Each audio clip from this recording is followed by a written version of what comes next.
को आज दोस्रो दिनको 6 अध्याय मध्येको पहिलो अध्यायमा कति कथाको विस्तार गरिन्छ भने सुन्नुभयो हे सबनग भनेर नैमिसारण्य क्षेत्रमा सौनक आदि 88,000 ऋषिहरूलाई सुत पौराणिकले बताउनु भएको यो दिव्य कथा।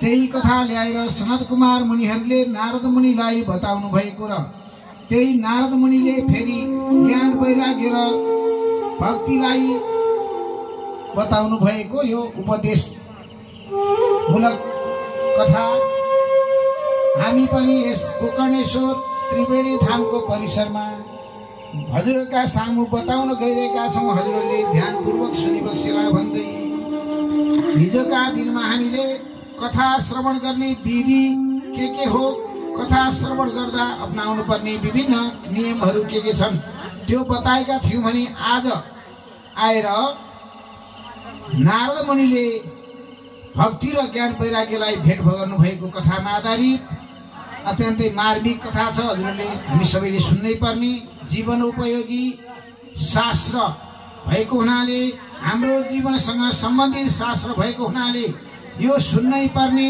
बुझ्नै पर्ने, चिन्तन गर्नै पर्ने, मनन गर्नै पर्ने। सच्चिदानन्द रूपाय विश्वोत्पत्त्यादि हेतवे तापत्रय विनाशाय श्री कृष्णाय वयं नमः। सद्रूप, चिद्रूप र आनन्द स्वरूप 3 किसिमको भगवानको रूप रहेको छ।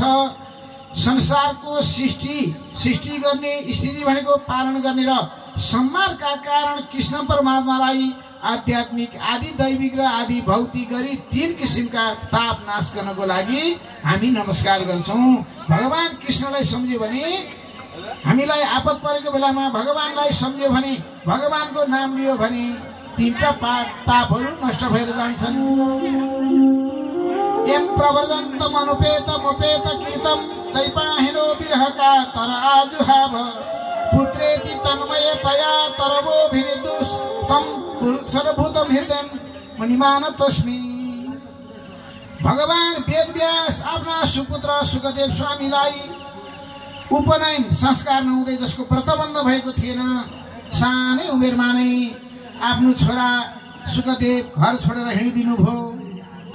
वैदिक कर्म अनुष्ठानको अधिकार नपाउँदै घर परिवार सबै छोडेर वनतर्फ जान लागेको देखेर विरहले वियल हुनुभयो।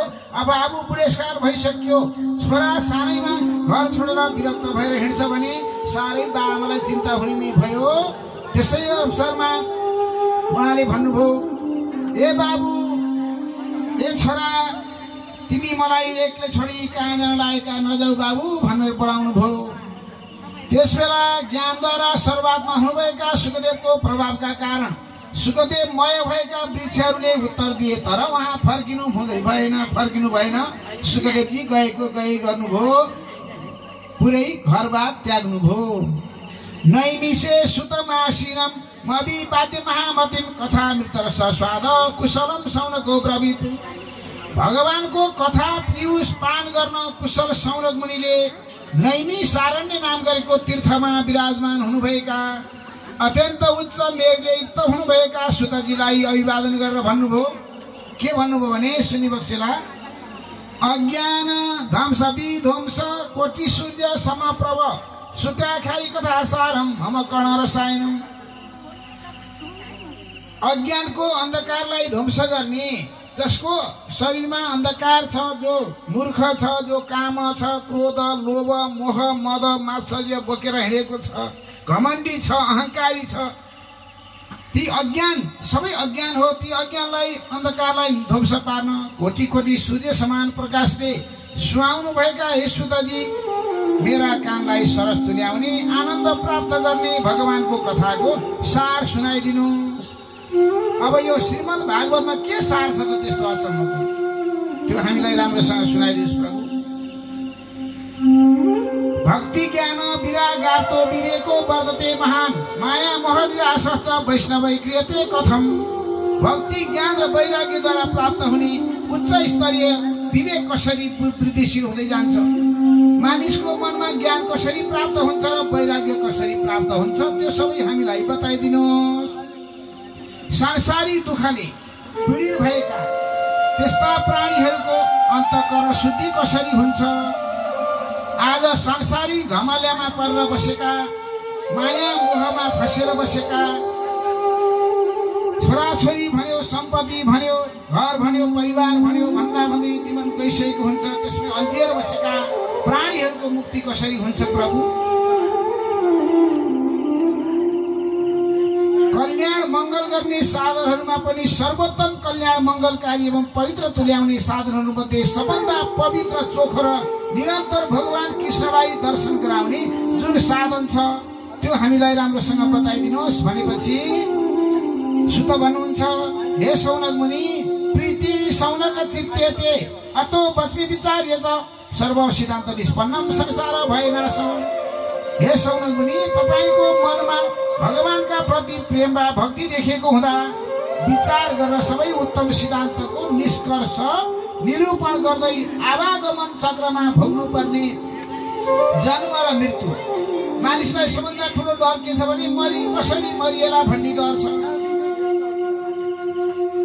त्यसैले मृत्यु र जराको भयलाई नाश गर्ने उपाय बताउँछु, सुन्नुहोस्। अब रोग व्याधिदेखि मानिस डराइरहेको हुन्छ। मृत्यु सर्प नै हो।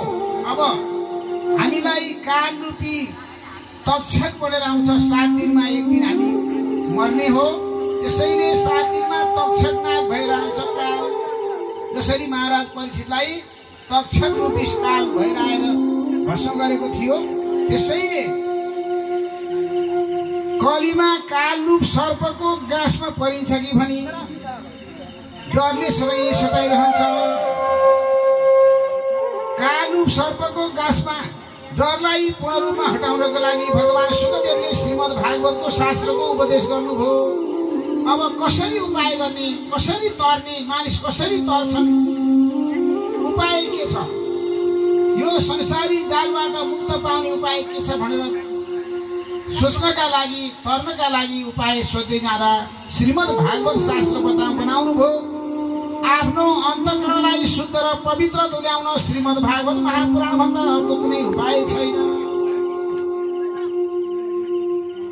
हे श्री भागवत भन्दा अरू छैन कुनै ठुलो, भागवत भन्दा अरू छैन कुनै ठुलो, भागवत सुन्नाले पाप हुन्छ धुलो, भागवत सुन्नाले पाप हुन्छ धुलो भनिएको छ। त्यसैले परम ज्ञानी सुखदेव स्वामी परीक्षितलाई श्रीमद् भागवत कथा सुनाउन सभामा विराजमान हुनुभयो।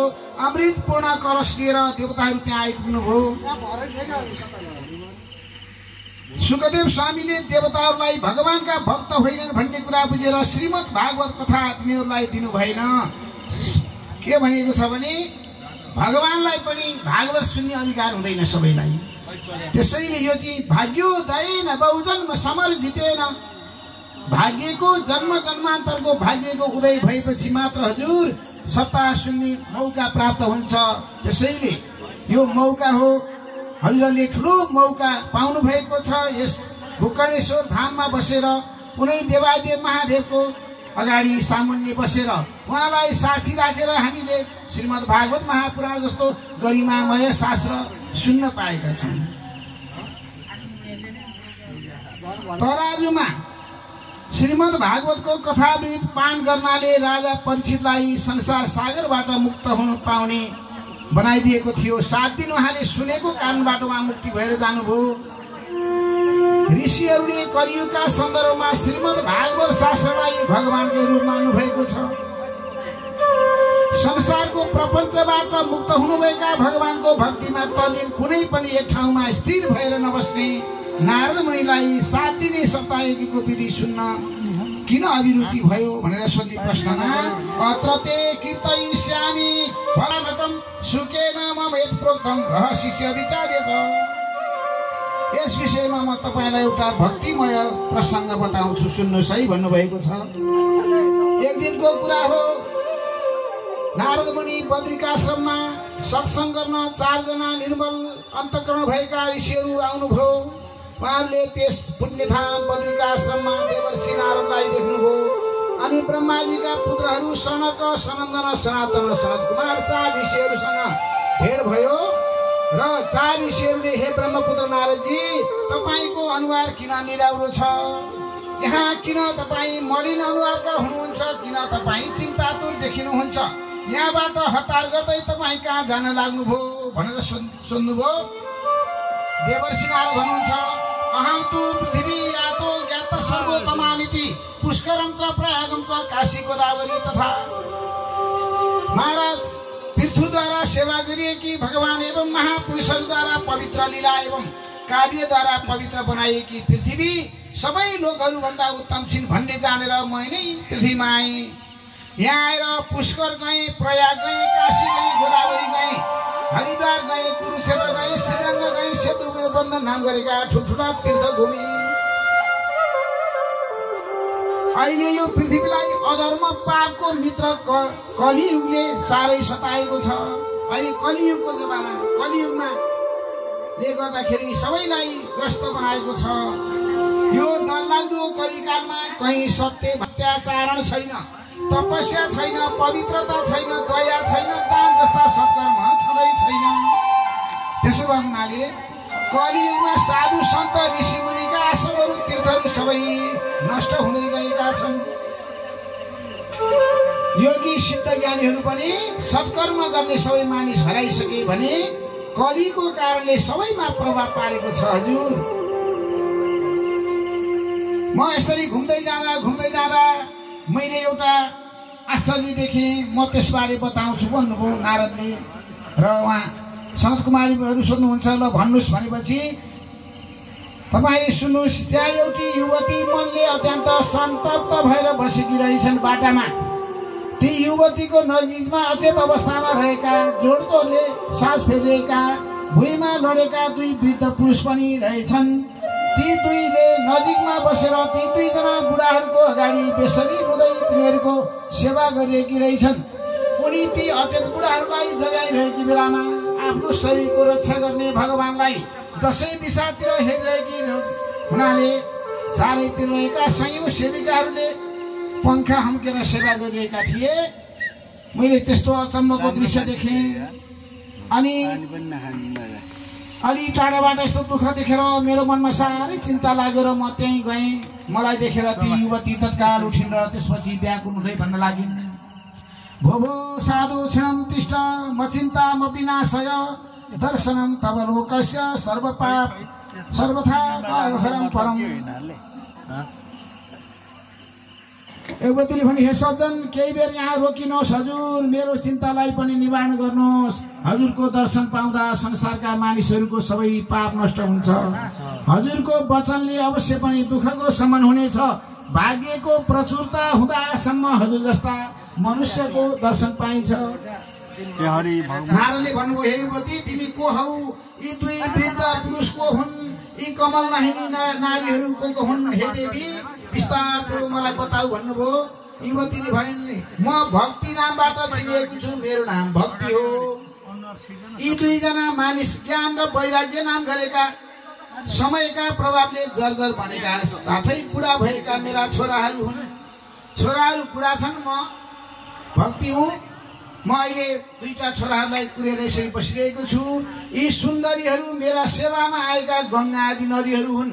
देवताहरूद्वारा मेरो सेवा गरिएको तापनि मेरो कल्याण छैन, मेरो कल्याण हुने म देख्दिनँ। किनभने हे तपस्वी नारद मुनि तपाईले मेरो कुरालाई चित्त लिएर सुन्नुहोस्। मेरो दुःखको कथा धेरै लामो छ हजुर, त्यसलाई सुनेर मलाई सुख शान्ति प्रदान गर्नुहोस्।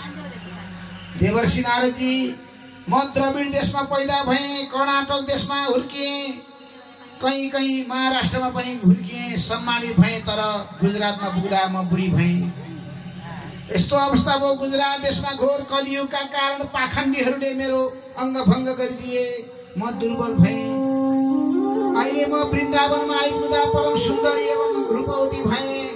अभिष्ट रूपले भएकी भर्खरकी नयाँ युवती जस्ती बने। यी भुइँमा सुतेका मेरा 2 पुत्र थकाइले दुखी छन्। त्यसकारण यो ठाउँ छाडेर बाहिर विदेशमा जान लागेकी छु। मेरा छोराहरू अकस्मात बुढा भएका छन्। म कसरी युवती भएँ? यी 2 छोरा कसरी बुढा भए? यस्तो विपरीत घटना देखेर छोराहरूका दुःखले म दुखी भएको छु हजुर। जरठत्तम समायातौ तेन दुखेन दुखिता सहाम तु तरुणी कस्मात् सुतौ वृद्धा विमौ कुत। हामी तीनजना सँगै रहन्छौँ, सँगै भ्रमण गर्छौँ तापनि आमा युवती र छोरा वृद्ध हुने विपरीत स्थिति कसरी भयो? नारदजीले भन्नुभयो ज्ञानेन आत्मनि पश्यामि सर्वं एतत् तवानगे न विषाद त्वया कार्यो हरि सन्ते करिष्यति। हे निष्पाप युवती, म ज्ञान दृष्टिले आफ्नो अन्तरात्मामा तिम्रा सबै कुरा हेर्नेछु। तिमीले आफ्नो परिस्थितिलाई लिएर कुनै चिन्ता गर्नु पर्दैन। भगवान हरिले तिम्रो कल्याण गर्नुहुनेछ। सुतले भन्नुभयो ध्यान दृष्टिले हेरी एकछिनमा नै रहस्य थाहा पाएर मनिषो नारदले युवतीलाई भन्नुभयो क्षण मात्रेन तद्ज्ञातम् वाक्यमुचे मुनीश्वर। हे युवती, तिमीले सावधान भएर मेरा कुरा सुन। हे नानी, यो डरलाग्दो कलियुगको कारण यस कारण सदाचार लुप्त भएको छ। योग मार्ग र तपमार्ग पनि लुप्त भएका छन्। बेइमानी छन्, कपटी छन्, छल र दुष्कर्ममा लागेका मानिसहरू यस कलियुगमा साक्षात अगासुर जस्तै देखेका छन्। त्यसैले यो कलिको प्रभाव हो भनेपछि नारदजी भन्नुहुन्छ। भक्तिले भनिन् हे नारदजी, राजा परीक्षित अशुद्ध कलियुगलाई किन आश्रय दिए होलान्? कलियुग लागेपछि सम्पूर्ण वस्तुहरूको सारभूत महान तत्त्व कहाँ गयो होला?